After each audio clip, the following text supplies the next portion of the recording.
Հայրենակիցներ, բարև ձեզ։ Այսօր ձեր հետ միասին քննարկելու ենք հետաքրքիր եւ կարևոր իրադարձություն։ Միացյալ Նահանգները հարված հասցրեցին Նիգերիայում տարբեր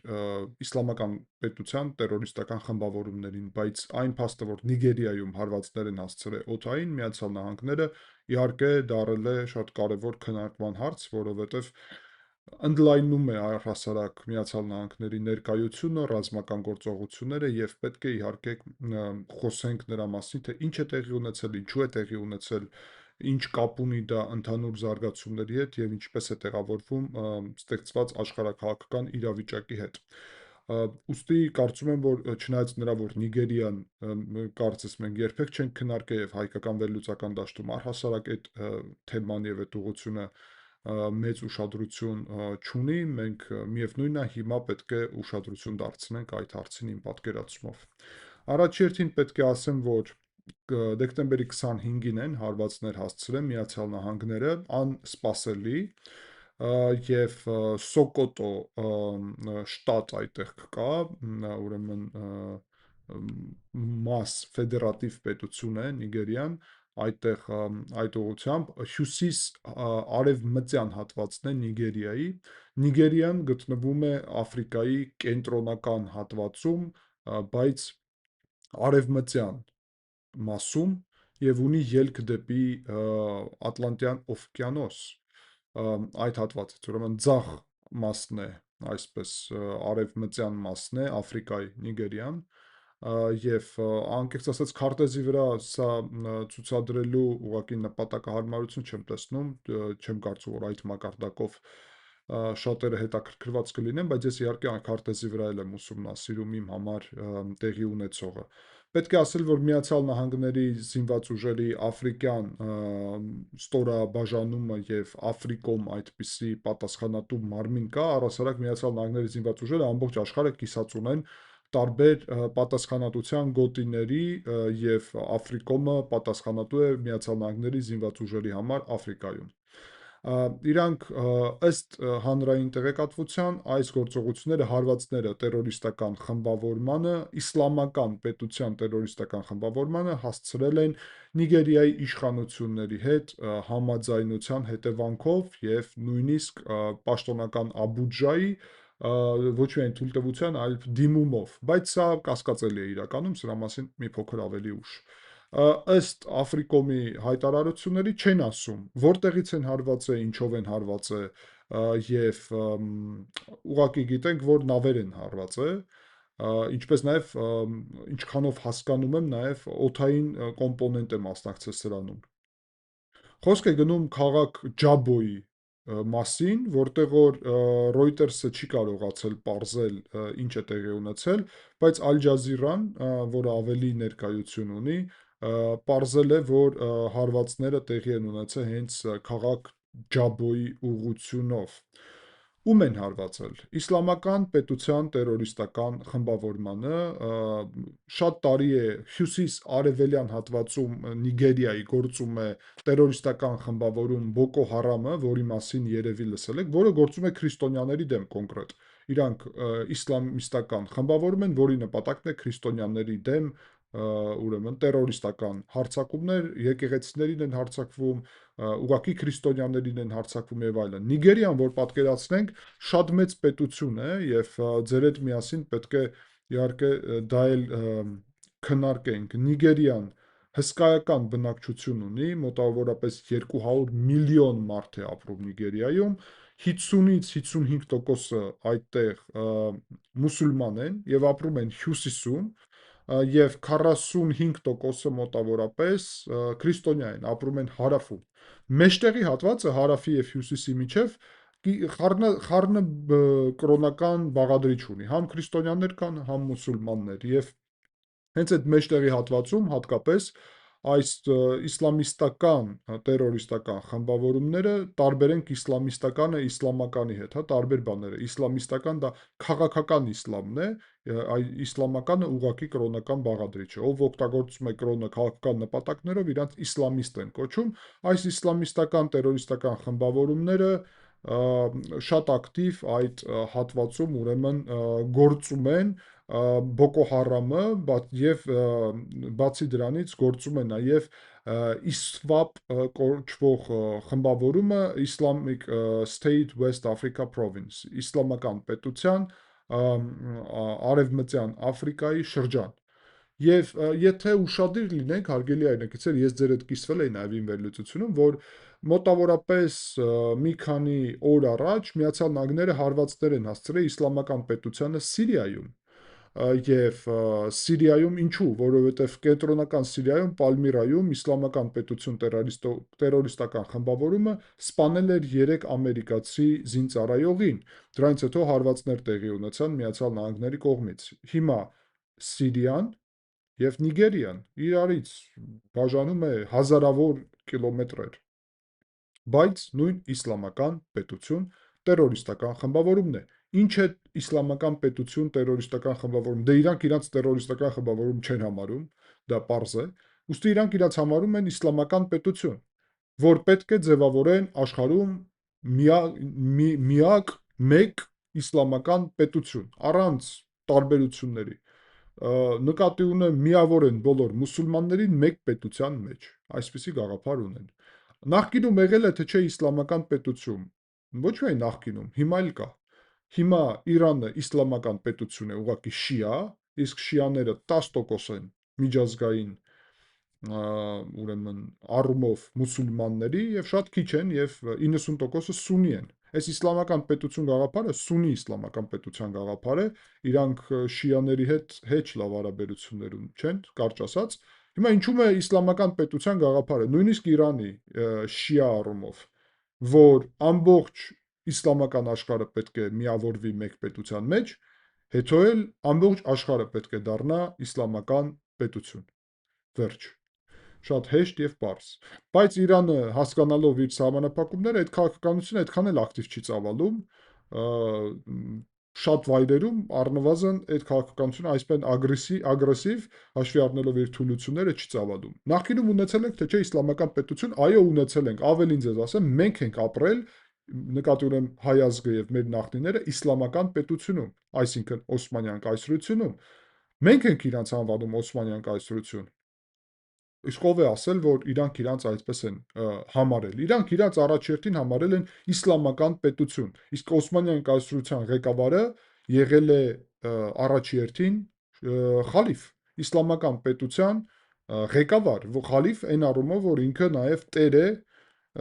իսլամական ամենասուրբ վայրերին, Մեքքան, Մեդինան, Երուսաղեմը, նկատի ունեմ Ալ-Կուդս են իրանք ասում եւ այլն։ Օսմանյան կայսրությունն էր այդ պետությունը, իսլամական պետությունը։ Եվ փլուզումը տեղի ունեցավ ոչ միայն Օսմանյան կայսրության, այլ նաեւ իսլամական պետության։ Հիմա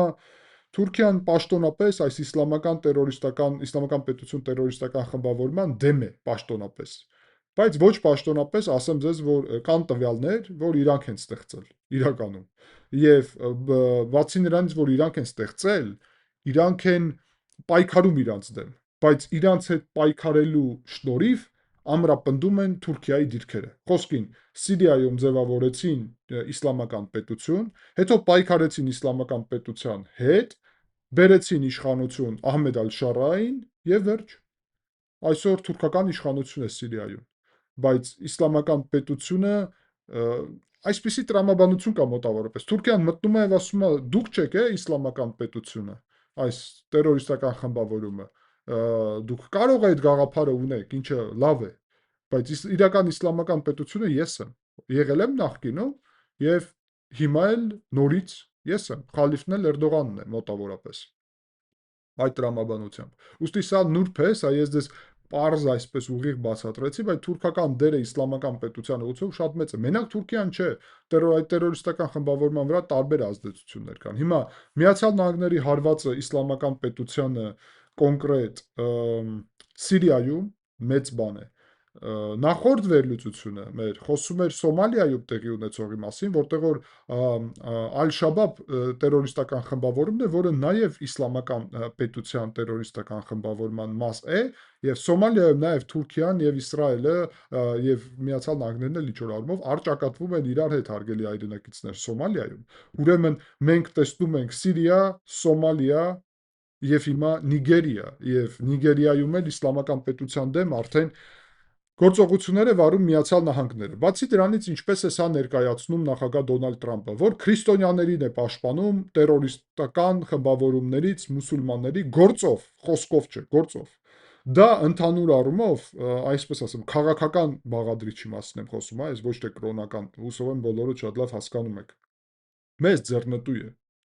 ընդհանուր առումով։ Մենք ուղղակի ես իմ վերլուծությունում եւ ելույթում, որը վերաբերվում էր դաշնակցությունին, ասացի, որ մենք չպետք է մեզ դրսևորենք հենց այդ քրիստոնեական, իսլամական առճակատման մեջ, ինչպես քրիստոնյաներ, որոնք այս ուղղությունով զոհ են եւ այլն, մեր գլխավոր թեզը դա չպետք է լինի։ Եթե աշխարհը այդպես կգնահատի, դա իրանց անելիքն է, եթե աշխարհը ուզենա մեզ աջակցել ինչպես քրիստոնյաներ եւ այլն, դա իրանց անելիքն է։ Մենք մեզ այդպես չպետք է դրսևորենք, որովհետեւ թուրքերը նաեւ նայում են ուշադիր եւ շատ པարզ պետք է ասել, որ մենք այդ թուրքական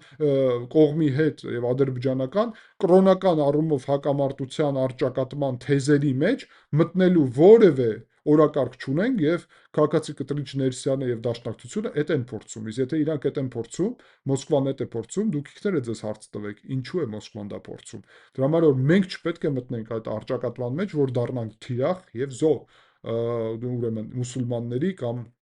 իսլամիստների կամ տերորիստների կողմից, բայց աշխարհում այդպիսի տենդենսները բերում են նրան, որ այո,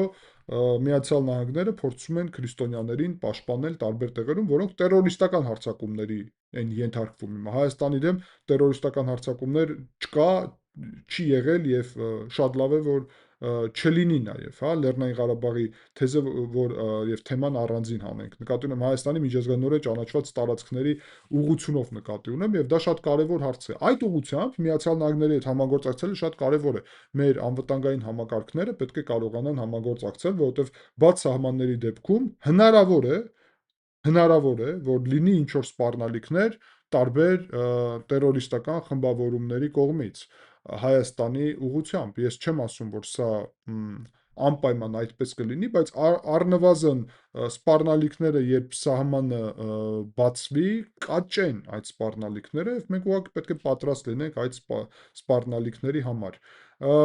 Ուրեմն Նիգերիայի ուղղությունով պետք է ասել, որ Նիգերիայի այսօրվա նախագահը ընդհանուր առումով սեկուլար է, ասում է, որ որևէ կրոնի հետ ուղղակի կապ չունի, բայց գիտենք, որ պատմականորեն մուսուլման է ինքը, բայց այն շրջանից է Նիգերիայի, որտեղ որ մուսուլմանները եւ քրիստոնյաները խառնված են իրար հետ ընտանիքներում նաեւ այդ միջին շրջանից է եւ այդ առումով ինքը իրականում չեզոք է իրան փորձում պահել, իսկ ինչ վերաբերվում է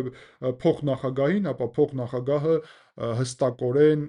պետք է ասել, որ մուսուլման է եւ երբ իրան հարց տվեցին ինչու է ընտրել մուսուլմանին, ասել է, որ դա որովհետեւ մեծամասնությունն է բնակչության, արդեն ասացի 55%-ը քանակի առումով եւ ընտրություններում հաղթելու ուղղությունով ուրիշ տարբերակ չուներ։ Հենց տենց էլ ասել է ուղիղ։ Բացի դրանից Նիգերիայի ուրեմն հյուսիսային հատվածում կրթության մակարդակը շատ ցածր է, իսկ հարավում շատ բարձր եւ քրիստոնյաների ուղղությունով ավելի բարձր է կրթությունը, իսկ իսլամի ուղղությունով ցածր է կրթությունը։ Եվ այդ ցածր կրթության իրավիճակում եւ իսլամական նաեւ խմբավորումների իրավիճակում այդտեղ ոչ միայն իսլամիստական խմբեր կան, որոնց մասին մենք նոր խոսում ենք, այլ նաեւ տարբեր ուրեմն թալանչի խմբեր, տարբեր այսպես ասեմ իրանց անձնական մաֆիոզա-կլանական հարցերը, էթնիկ հարցերը եւ այլն, էթնիկ էլ կա Նիգերիան տարբեր էթնիկ խմբերից է բաղկացած, այդ խմբերի ուղղությամբ էլ կան կապեր եւ աշխատանք մի խոսքով ուզում եմ ասեմ միակ հարցը միայն չի վերաբերվում հարգելի հայրենակիցներ այստեղ իսլամի եւ քրիստոնեության հարցին, այլ նաեւ ուրիշ տարբեր փոքր ավելի հարցեր կան։ Միացյալ Նահանգների մոտեցումը հիմա ակնհայտ է թե ինչու է տեղի ունեցել։ Առաջինը, որ հարվածը տեղի ունեցավ տերորիստական խմբավորումների ակտիվացման ֆոնին, բացի դրանից Միացյալ Նահանգները փաստոցի ցույց են տալի, որ հարվածեցին եւ պատասխան ոչ մի չկա, որովհետեւ չեն կարող պատասխան տալ, չեն Միացյալ Նահանգները խառնվել ուղիղ։ Թրամփը իր քաղաքականությունը, որի մասին երկար էր խոսում, որ քրիստոնյաների պաշտպան է լինելու եւ այլն, առաջ է տանում։ Այստեղ հարց կա, սա տեղի է ունեցել իրականում Նիգերիայի հետ միասին, թե ոչ։ Ասեմ ձեզ, որ մեծ հավանականություն է, որ Նիգերիան ուղղակի դեմ չի եւ թույլտվություն է տվել, որ հանկարծ այնց չլինի, որ Միացյալ Նահանգները հարվածեն ու Նիգերիան ասի ես դեմ եմ, որովհետև համ դա զարմանալի կլիներ այս իսլամական պետության տերորիստական խմբավորման ուղղությունով, համ էլ ասեմ ձեզ, որ ցույց տար, որ Նիգերիան շատ թույլ պետություն է, որովհետև Միացյալ Նահանգները ուզում են հարվածում են, Նիգերիան էլ ոչինչ չի կարող անել այդ ուղղությամբ։ Ուստի ավելի ձեռնտու էր Նիգերիայի համար, որ ասեր մենք ոչ միայն նույնիսկ կողմ ենք դրա, այլ նույնիսկ խոսակցություն կա, որ իրանք են խնդրել Միացյալ Նահանգներին, որ այս հարվածը տեղի ունենա։ Իհարկե, հասկանալի է, որ մի հարվածով հարց չի լուծվում եւ հասկանալի է, որ դա չի փոխի մեծ առմամբ այդտեղ իրավիճակը, բայց խոսակցություն կա, որ Միացյալ Նահանգները սա կարող են արդեն ոչ միայն նույնիսկ Նիգերիայում առհասարակ ուրիշ վայրերում էլ, բայց Նիգերիայում նաև սկսեն օգտագործել ինչպես մոտեցում եւ որտեղ որ պետք լինի հարվածեն եւ այդ հնարավորությունը կա եւ Միացյալ Նահանգները կարծում են, որ այդ ուղղությունը օգտագործելու են։ Եվ Միացյալ Նահանգները Թրամփը սա ասում է, որ սա պատերազմ չի, նոր պատերազմ չի, Միացյալ Նահանգները նոր պատերազմի մեջ չեն ներխուժում, ներքաշվում, այլ ուղղակի երբ տեսնում են, որ կան թշնամիներ, տերորիստներ, հեռվից կարող է հարվածել եւ հարցը այսպես լուծել։ Թրամփի այսպիսի նոր մոտեցումն է, իր առումով հետաքրքիր է, բայց ես ուզում եի ձեզ ցույց տալ, որ Նիգերիան, Սոմալիան եւ Սիրիայում տեղի ունեցող իրադարձությունները իրար հետ փոխկապակցված են եւ մեր շատ լավ մեր համար ծանոթ Թուրքիան տարբեր ուղղություններով կապ ունի այս բոլոր պետություններում եւ այս բոլոր իրադարձություններում մեկ-մեկ ուղիղ, մեկ-մեկ ոչ ուղիղ։ Այսքանով կսահմանափակվեմ, շնորհակալ եմ ուշադրության համար, հարգելի հայրենակիցներ, կհանդիպենք, ցտեսություն։